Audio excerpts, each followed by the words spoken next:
How's it going, guys? So, trying to squeeze in a video here. I haven't quite finished this studio yet. I'm pretty close to being done. I'm just waiting on soundproofing panels for the room. Problem is there's a lot of echo in this room. So, air conditioning's done. I think I got the lighting well figured out. Still waiting on the correct size TV. That TV's kind of small for this area, but we're working on it. We're getting there. Nothing's overnight situation. I'm running service calls, helping my guys out. Just because I'm a service manager doesn't mean I don't help out in the field and I don't do anything in the field. So, with that being said, I wanted to talk about kind of some states of our industry right now and what we're in. And this is something I've been dealing with for a couple weeks now. It involves pay, customers thinking pricing's too high, technicians telling customers pricing's too high, and they're coming to me saying, hey, we're never going to be in business if we keep doing this, right? Well, let's get something clear, guys. I'm going to be honest about this. First, let's talk about pricing. This is all going hand in hand. And for those guys that have businesses, this is for you too. It's one-man shows, two-man show, three-man show, whatever you are. We do flat rate pricing where I work. When I ran, when I did have my company, we weren't flat rate pricing. Every job was specific. It's impossible to do flat rate pricing in heavy commercial industrial world, right? You can't just sit there and go, yeah, I'm going to charge X amount of dollars for a contactor. That contactor could be across the building and take you 3 hours to get inside the facility through security. So it was based upon hourly rate. I mean, when I had my company years ago, I think my hourly rate was like $90 an hour. And depending on the part cost, the part markup could be anywhere from 1.25 to 1.75 based upon how expensive the part was, right? We had like a little book play. If the part was $0 to $100, it was 1.75. If the part was $100 to $500, it was 1.5. And if it was $500 and up, it was 1.25. It just all depended. There was no real set stone on that kind of stuff. But with flat rate pricing, the part really isn't in the price. And that's when customers don't understand. That part does not include, like, I get it. A capacitor costs $15. I'm charging you $300. We'll just say. You're not paying $300 for a capacitor. You're paying $300 for my truck, my insurance. I'm factoring that's about a half an hour worth of work, right? A technician on average costs about $300 an hour for a decent sized company to operate. That's fuel costs, lights in the building, the CSRs or whoever answers your phone, whatever you want to call them, customer service representatives, dispatchers, however you want to label them. That cost is all factored in to everything. So all those costs, what it costs to operate internet in my building, what it costs to operate the cellular service on every tablet that we have in the field, the cost of Service Titan to operate every month for us, the cost of fuel, the cost of the insurance, the cost of my licensing. Yes, I know how much insurance and licensing costs, guys. I hold the license for the company, so I know the expenditure on that. The cost for employee insurance, the cost for vehicle insurance, all that is factored into how much it costs to operate a technician in a day. On average, the way we calculated it is just to get someone to the door to go knock on that door. Tick, tick, tick. Hey, Mr. Customer, how you doing today? I wish I had a little knock button here, but customer opens the door. It cost me about $300 just for that right there. And $89 diagnostic fee does not cover that, but we waive it upon approved repairs. So if you approve the repair, we waive that $89. We already kind of have that factored into price. The $89 thing for most companies is just to make sure you have skin in the game.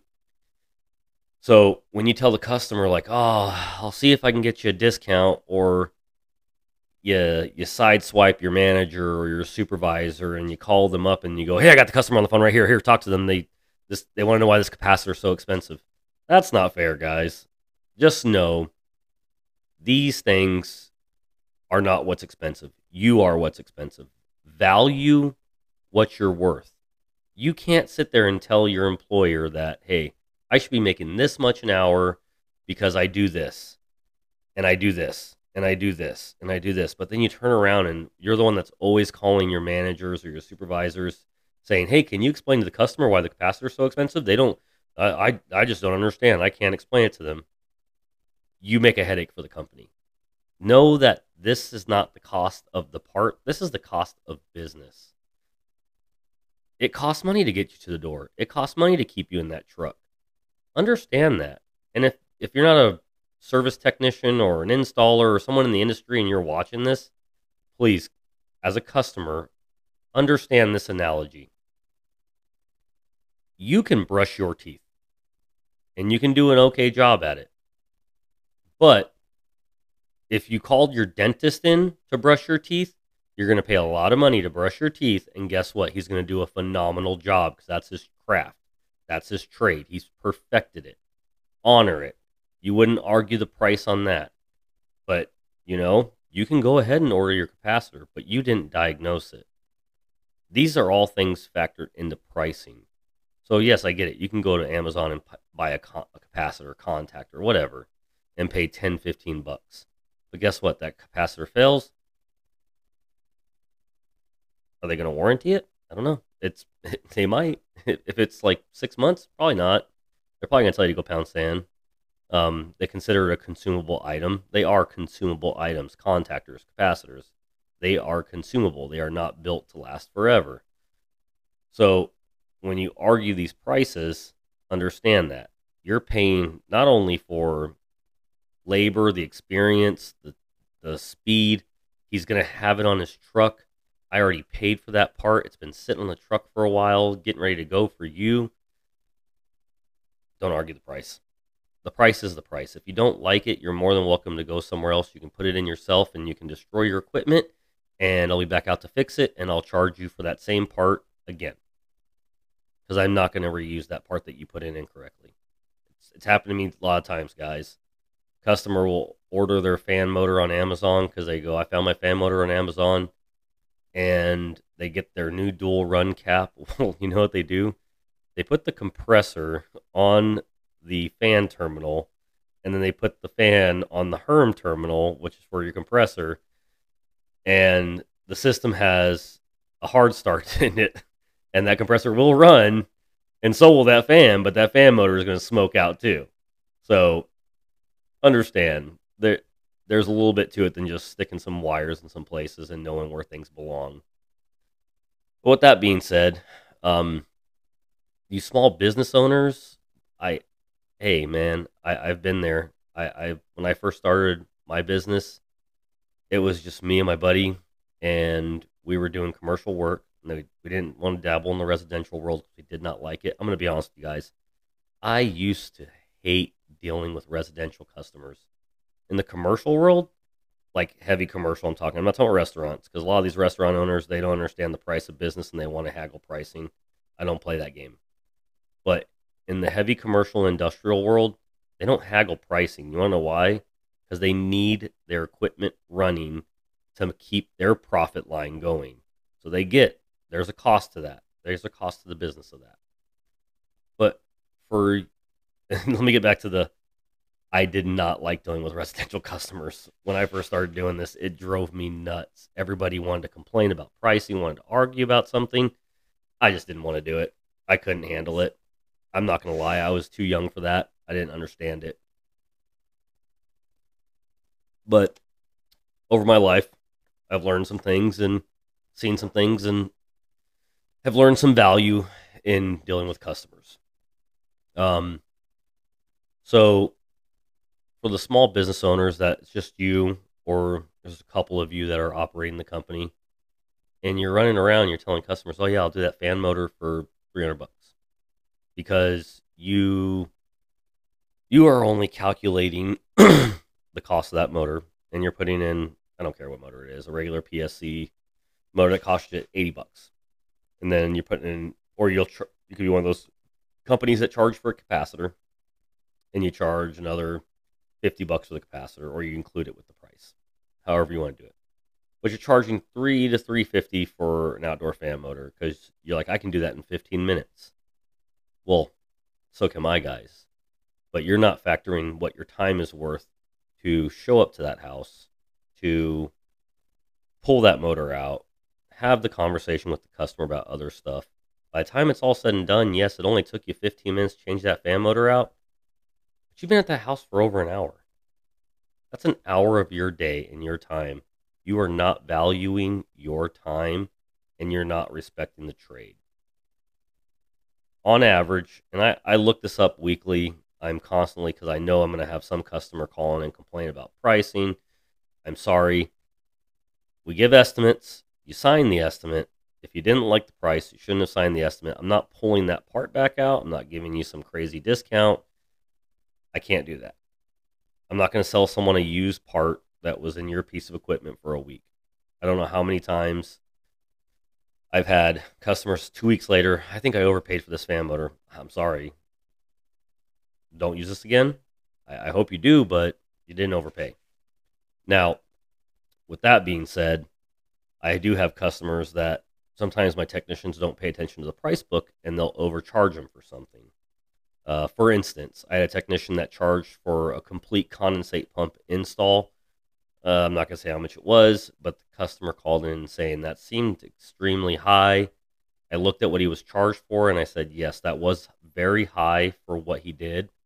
There is a line item in our price book that is just to replace an existing condensate pump, which is exactly what he did. And the guy still felt the price, and I'm going to tell you, it was about 40%, 45% cheaper than the original cost. Okay, so no big deal. He still thought it was too high. He goes, I can order this pump on Amazon and it costs, he said, $60. And I said, well, I can tell you how much that pump he bought from Johnstone was. It was $102. So by all means, you can buy from Amazon. And he goes, yeah, but I found a guy who will replace these pumps for me for $310. And I was like, that's great. I know you've been a long-time customer, but I'm not doing condensate pumps at $310. I would never be in business. I would lose so much money paying technicians, and I'm going to give a little bit of an explanation on that. I pay my technicians by the hour. I don't pay this commission thing where like some companies pay 25% commission. I pay technicians by the hour. They do get a performance bonus if they complete a job within a certain amount of time. They will receive 5% of that total ticket if they complete it within a certain amount of time, right? It's called performance pay. So now that guy that's doing that pump for like $350 or whatever it was, how is he doing that when the pump's like $100? And then he has his time to drive out there. He has his time to swap it out. And then he has to write up his invoice, unless he's not writing up invoices and he's just billing and not keeping track of his stuff. But is he not paying for vehicle insurance? Is he not paying for just him?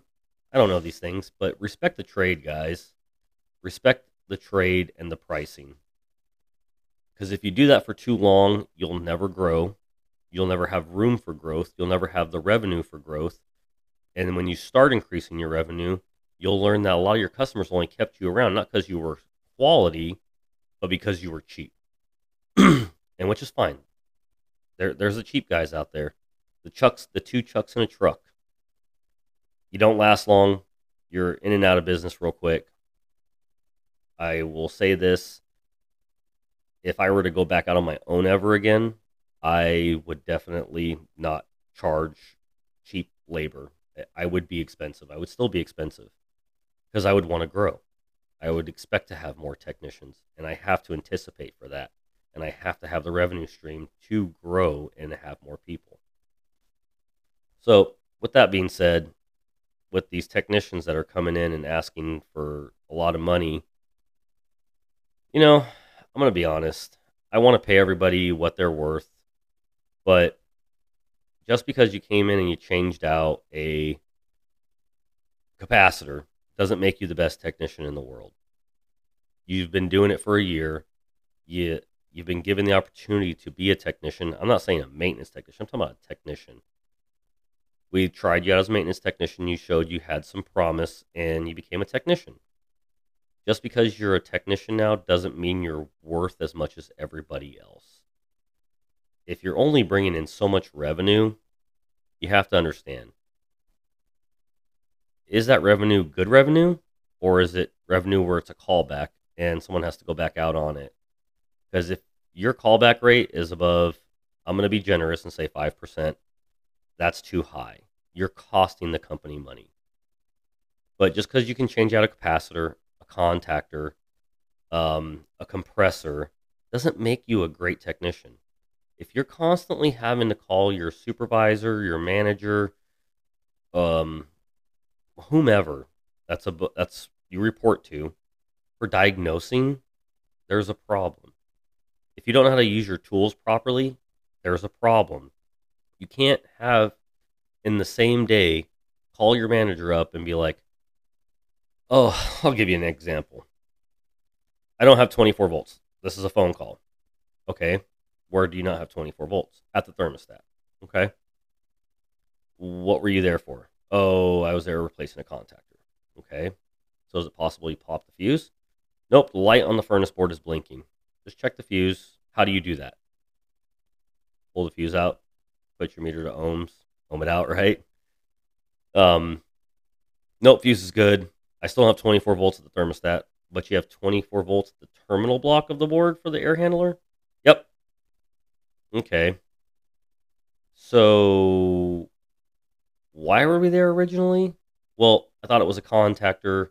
Now I'm finding out the thermostat's not coming on. Well, how are you checking for 24 volts at the thermostat?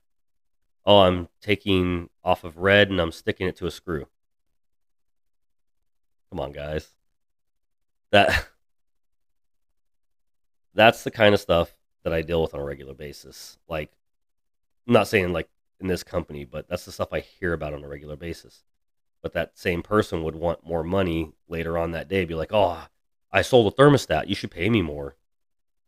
You couldn't even figure out why you need to replace that thermostat. I had to do it over the phone for you. I had to tell you to check from red to common or from red to another wire, see if you had 24 volts because you were telling me you didn't because you had no path for the meter to measure. So when you finally did do that, you realized you had 24 volts at that Nest thermostat, which is, by the way, guys, whoever sells Nest thermostats, please stop. They're garbage. Google, figure your stuff out. Your thermostats are total trash. But I had to tell you how to do your job while I'm with my kids on my one evening that I asked to not be bothered with my kids. But you're going to ask for more money. This is the kind of stuff that drives me nuts. I'm not here to bash people. I just want everyone to understand. Understand things before you start making demands. I'm going to be honest. I don't go into my GM's office and say, you know what? My service department, we crushed our revenue goal the past 3 months. I need to make more money. One, I do receive a bonus if we hit our goals and exceed. So I already get compensated for that. I find ways to help my guys make more revenue. I don't get paid on a regular basis for that. It's quarterly, but I'm working to find a way to make those guys more money. So that way in the end, I can make more money. And I'm out there running calls too. And I'm not receiving any bonuses off of that. I don't get paid by the hour. I don't know how many times in the past month I've been out till 7 o'clock at night, helping guys out, run calls, figuring things out with them. But understand, like, before you make a demand for things, truly understand what you're worth. Reflect on yourself. Don't just make a demand. Can you do your job on your own? And I don't know what the deal is lately. It seems like over the past 3 years, as technicians, we don't want to utilize tech support anymore. I don't know how many times guys will call me up and look for an answer as if I have like the book for that piece of equipment sitting right in front of me. And usually I can figure it out over the phone, but I have to say, hey, send me a picture of the wiring diagram because I don't know what you're looking at. And I'll tell you where to test. That is what tech support's going to do. But now you're talking to your manager instead of tech support. And now I know that you do not understand your job. You don't understand how to read a wiring diagram. You don't understand how to use your meter properly. You don't know how to troubleshoot. You don't know how to think outside the box, all because you didn't want to call tech support because you felt tech support was going to make you look stupid. Tech support would have made you look smarter and you'd have been done faster. And sometimes I have to come out there, which takes even longer and eats up more of your time. When I'm having to do it over the phone with you, the problem that tech support could have helped you figure out would have been faster than me helping you figure it out. And I won't be frustrated with you because you haven't eaten up half an hour of my day where I'm trying to get other things done to make guys more money and help other guys out that really need help with some true technical problems. Guys, use tech support. I've been doing this for a long time, and I'm not going to lie. I still call tech support on some things. I learned something last month about Carrier and Bryant commercial package units that I had no idea about. And I mean, I've been doing this probably 23, 25 years, something like that. I can't remember off the top of my head. It's been a long time. But I had an issue with, or a technician had an issue with an economizer. And I figured out what the problem was. The economizer was in free cool mode, which is doing its job. But I couldn't read the diagram to see which two wires I needed to jump to get the compressor to come on, because they were saying it was still too hot in the building, right? It was like, I don't know, 64 degrees outside, something like that. But there's a lot of heat being produced in the room. So what's happening is they're a fiber optics company. Well, it's not getting cool enough in that room just from the 64 degrees outside. And I couldn't tell which two wires I needed to jump out to force the compressor to run to bypass free cooling. And I just happened to call someone from Carrier Tech Support, and I said, hey, this is what I got going on. Which two wires do I jump out? I can't find the bypass plug for the economizer. Just help me out. I just need to know what two color wires it is. The diagram's faded. And he goes, are you utilizing Y2 on there? And I'm telling you, I've been doing this for a long time. I've never known this. It only has one compressor. It's a 6-ton. And legitimately, he goes, well, if you jump Y2, it bypasses the economizer. And I'm like, no kidding. So, you know what we wound up doing? We wound up putting a different thermostat on that wall, the one that has 2-stage, and we wired in 2nd stage. So if it doesn't cool down fast enough in that room, it brings on the compressor for those guys. I've been doing this for a long time, guys, and I just learned that from tech support. I'm not afraid to call tech support. I know quite a few of the guys from Train Tech Support, Carrier Tech Support, York International Tech Support. Trying to think of who the other people that I deal with out here. I deal with Ketatherm a lot. I deal with Emerson a lot for their CPC panels and stuff. I'm not afraid to call guys. There's impossible for us to know everything as field technicians because we work on a variety of stuff. We don't work on just one thing. Now, if you're in a facilities environment, they usually have like online guides for each piece of equipment because it's all they have. So don't be afraid to call tech support. I mean, I called tech support on an Aon unit on Friday, or was it Thursday? On Thursday, I called Aon for tech support, not because I didn't know what was going on. I just wanted to confirm that my diagnosis was correct because this is a new customer. They've been having issues with these units for the past 3 years since they were installed. And I knew the problem within, I want to say 5-10 minutes of me being up there. I spent more time waiting for the manager of the, I think it was a hotel extended stay or something. Waited more time to get up on the roof than I did figuring out the problem. I got up there and I was like, oh man, the reheat coil is super hot. Let's see if it's supposed to be open. And it says the valve percentage is 0. So I'm like, That shouldn't be hot. That's why their supply temp is so high. The system's in cool mode, and this compressor is trying to do its best to cool this little area down, but it's pumping out 78-degree supply air because of the reheat coil. I just wanted to call and confirm that with Aeon, and Aeon's like, hey, did you try forcing the valve open? I go, yep, set it to 100, then back to 0. They said, let's try it again. With them on the phone, we determined that the reheat valve indeed was bad and not closing all the way, allowing hot gas to get back to the indoor reheat coil.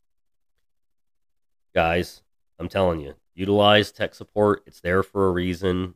It's not always going to be a quick, easy answer. They're going to make you do things. Maybe that's why you guys don't want to call them.